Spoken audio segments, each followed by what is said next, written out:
social.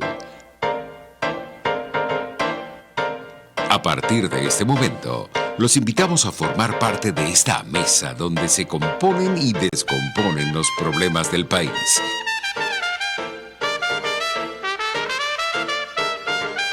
RCR presenta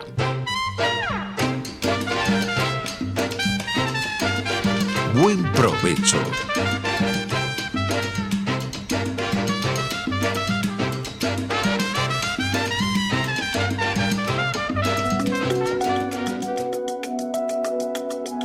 Monitor de Derechos Humanos, con el abogado penalista Fernando Fernández.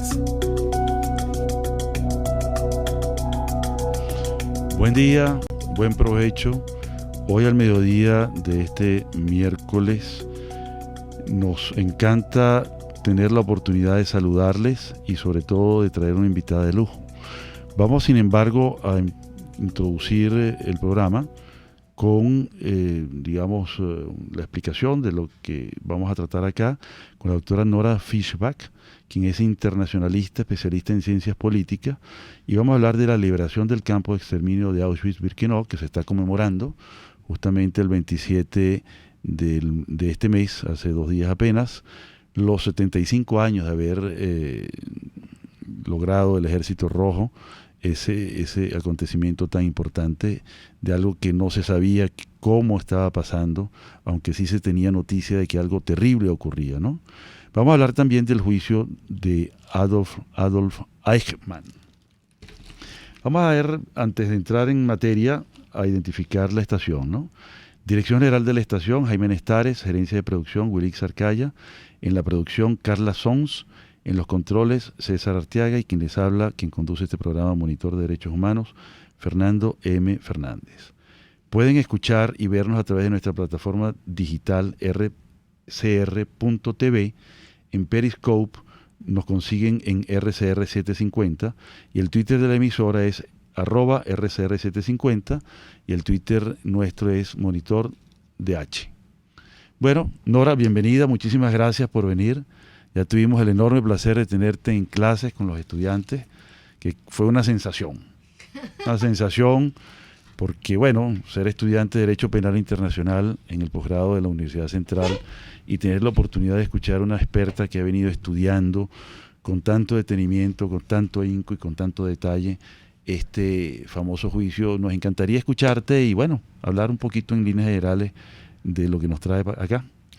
Bueno, gracias por la invitación. De verdad que tuve yo el placer, porque para mí es importante la transmisión de lo que fue el Holocausto o Shoah, como se debe decir realmente, porque Holocausto viene de la palabra griega, en realidad viene del latín, pero después viene del griego, que significa muerte por fuego o ofrenda al fuego, y las ofrendas generalmente son dadas voluntariamente, y lo que pasó durante el Holocausto o Shoah, los judíos no fueron caminando voluntariamente hacia las cámaras de gas o a los crematorios o a los fusilamientos. Entonces la palabra más correcta es catástrofe, que es Shoah, que es la traducción del hebreo al español, que significa la catástrofe que le pasó a la judería europea a partir del año de 1938, a pesar de que Hitler toma el poder en el año de 1933, pero cuando se quema el Reichstag, o quemaron el Reichstag, le echan la culpa a un comunista, pero en realidad fueron los mismos nazis los que quemaron el Reichstag. Él se toma una ley de plenos poderes, y en ese momento de ley de plenos poderes, él empieza a mandar, y él ya con su libro Mein Kampf, o Mi Lucha, él dice todo lo que va a hacer y todo lo que va a hacer con los judíos. La raza aria era la raza superior y los judíos eran la última clase de todas las razas, y a esos habían que exterminarlos totalmente. Eso se decide, primero vienen las leyes de Nuremberg, que en 1936, en donde se les quita la ciudadanía a los judíos. Después viene el pogrom o pogromo del 9 y 10 de noviembre de 1938, Kristallnacht se le conoce, pero que no significa noche de cristales rotos, sino simplemente noche de cristales, y por eso hay que hacer hincapié en que hay que cambiar el nombre a pogromo del 9 y 10 de noviembre de 1938, porque lamentablemente cuando uno le pregunta a un muchacho en Alemania hoy en día qué significa Kristallnacht en un examen de selección múltiple, les ponen Kristallnacht, champaña, spa, discoteca o un hecho relacionado con la Segunda Guerra Mundial, más del 80% responde que es discoteca, champaña, etcétera, y no un hecho ligado a... Y más de la mitad de los alumnos hoy en Alemania no saben qué es Auschwitz. Correcto. Entonces eso es grave, nada más habiendo pasado 75 años de la liberación del peor campo de exterminio y concentración que hubo durante la Segunda Guerra Mundial, que se construyó en el año de 1940 y se liberó, entre comillas, en el el 27 de enero del año de 1945, fecha escogida por la ONU con la resolución 60/7 para conmemorar la recordación de las víctimas del Holocausto y para su educación y esclarecimiento. Está muy bien. Mencionaste una palabra muy interesante, poco conocida, e hiciste una aclaración muy buena sobre el término Shoah. Me parece que es el más apropiado, estoy totalmente de acuerdo con esa puntualización, ¿no? Porque el holocausto sí es una cuestión voluntaria, es un sacrificio donde, qué sé yo, en las religiones antiguas y también algunas contemporáneas, incluyendo la judía. Claro, presentaban a alguien al sacrificio. Un cordero. El sí. chivo expiatorio, sí, famoso, ¿no? Sí. Pero Shoah es mucho más elocuente y más preciso, técnicamente hablando, ¿no? Por eso hay quien habla de holocausto judío o de holocausto gitano, etcétera. No. Se generaliza, ¿no? Ahí tengo que precisamente sí se ha llegado a un consenso mundial después, a un libro muy importante de Deborah Lipstadt que se llama no existe en español el título, lo voy a decir en inglés y voy a hacer una libre traducción al español. Bienvenido. Que se llama Holocaust, an American Story, y el impacto del holocausto en la cultura pop de los Estados Unidos, porque cuando ella habla de América se habla de los Estados Unidos. Usted sabe que ellos dicen América es de Estados Unidos, sin embargo, hay más estudios en los Estados Unidos y en Europa que por lo menos en Venezuela sobre este tema, ¿no? Entonces, pero es la evolución de los términos del holocausto, y lo que sí se sabe es que cuando se habla de el holocausto, es el holocausto que hubo hacia los judíos o que donde asesinaron a... ahorita se dice que son más de 6 millones, pero vamos a quedar en la cifra 6 millones, porque la verdad que si fueron 5.999.999, no hay diferencia con 6 millones uno. Entonces la cifra que se tiene son 6 millones, a pesar de que nuevos estudios dicen que pueden haber más. Sí. Porque hay familias enteras que murieron que no pueden dar datos de la familia que le murió. Claro. Por lo menos en mi caso, que soy hija y nieta de sobrevivientes, dan recuento de los muertos porque hubo alguien que sobrevivió a la tragedia, a la catástrofe. Pero bueno, el punto no es ese, no es el número de víctimas, sino la industrialización, no nada más la industrialización, sino la forma sistemática sí.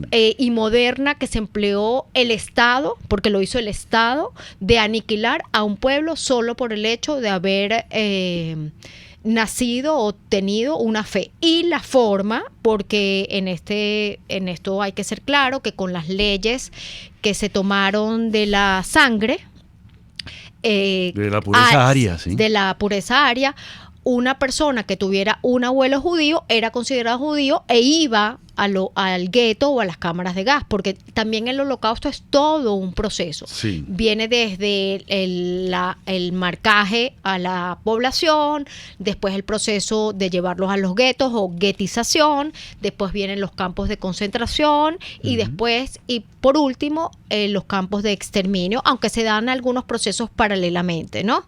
Porque sí hay que mencionar que el campo de concentración de Dachau funcionó desde el año de 1939 1938 y fue el único campo de todos los campos que existieron en Alemania y en Polonia y en otras partes de Europa, que estuvo desde que comenzó el Holocausto con el pogromo del 9 y 10 de noviembre de 1938 hasta el año de 1945 con la firma de la rendición incondicional por parte de Alemania el 8 de mayo de 1945. Uh-huh. Bueno, muy importante eso. Yo afirmo acá en unas cosas que escribí hace unos 2 años, que Shoah o Shoah describe un fenómeno natural, una gran calamidad o cataclismo, sin ningún calificativo valorativo ni explicativo. Es un desastre. La palabra hebrea le proporciona el sentido de que esto les ha sucedido a los judíos, el único pueblo designado para ser destruido en su totalidad en Europa por el nazismo. Y eso es justamente el drama que configura todo ese proceso sistemático, industrial, que fue llevado hasta el detalle, ¿no? Que es una de las cosas que más asombra, cómo fue una operación de todo un Estado abocado a eso, con muchos colaboradores además, ¿no? Sí, bueno, es que no hubiera sido posible sin la colaboración y sin la participación de cada persona. Yo no puedo decir de cada, no quiero decir alemán, de cada persona del Tercer Reich, ¿no? Uh-huh. Haciendo diferencia de los alemanes de ahorita, que sin embargo hay un crecimiento importante, eso me imagino que lo hablaremos posteriormente, del crecimiento del neonazismo, uh-huh, no nada más en Alemania, sino en Inglaterra. De antisemitismo, uh-huh, y de neonazismo, lo que trae antisemitismo en Gran Bretaña, Alemania, Francia, Hungría, Polonia, etcétera, etcétera, etcétera.